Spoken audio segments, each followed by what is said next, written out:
Kita telah menerima tadi dua anggota yang cedera dan akan mendapatkan rawatan susulan di Hospital Tuanku Bainon.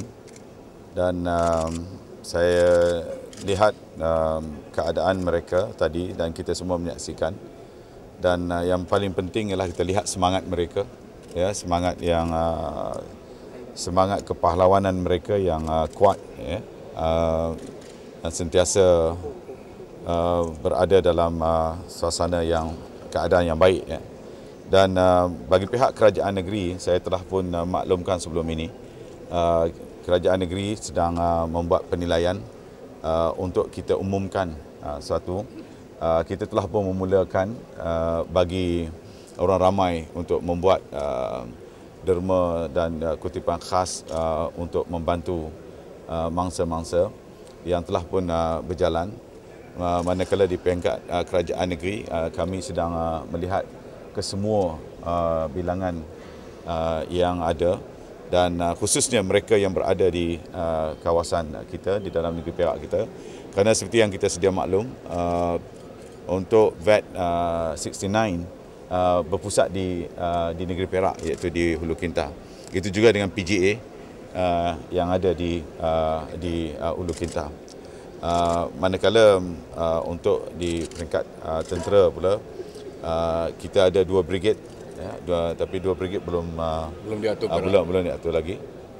Cuma untuk di peringkat polis dan VAT 69 kita sedang membuat penilaian, dan saya telah pun maklumkan kita akan mengumumkan sesuatu kepada mangsa-mangsa ini.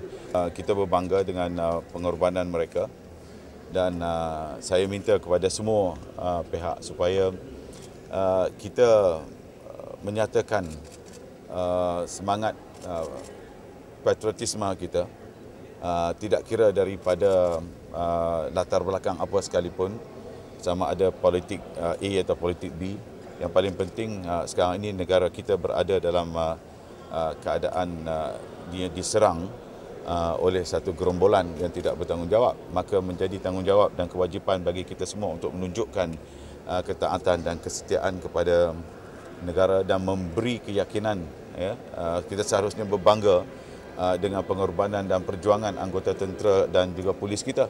Ya, jadi jangan adalah mana-mana pihak yang mengeluarkan kenyataan-kenyataan yang tidak bertanggungjawab, memperli itu dan ini, yang seolah-olah ada yang cuba mengatakan mereka pergi ni untuk untuk makan angin, ya, yang apabila mereka naik kapal terbang, ada yang mengatakan bahawa naik kapal terbang tambang murah. Ini dalam suasana yang begini, sepatutnya mana-mana pihak jangan mengambil kesempatan, ya, untuk meraih kepentingan politik masing-masing. Sepatutnya di waktu ini kita ketepikan kepentingan politik ini, kerana ini persoalan kedaulatan negara kita, dan kita seharusnya, ya, merasa sedih dengan kehilangan nyawa anggota-anggota kita yang berada di medan perang, di medan hadapan untuk mempertahankan negara kita, kedaulatan kita. Ya, sepatutnya kita menyatakan simpati. Walaupun kita tidak boleh berada di sana, kita yang berada di sini sepatutnya kita berdoa bersama-sama, dan inilah yang sepatutnya kita lakukan.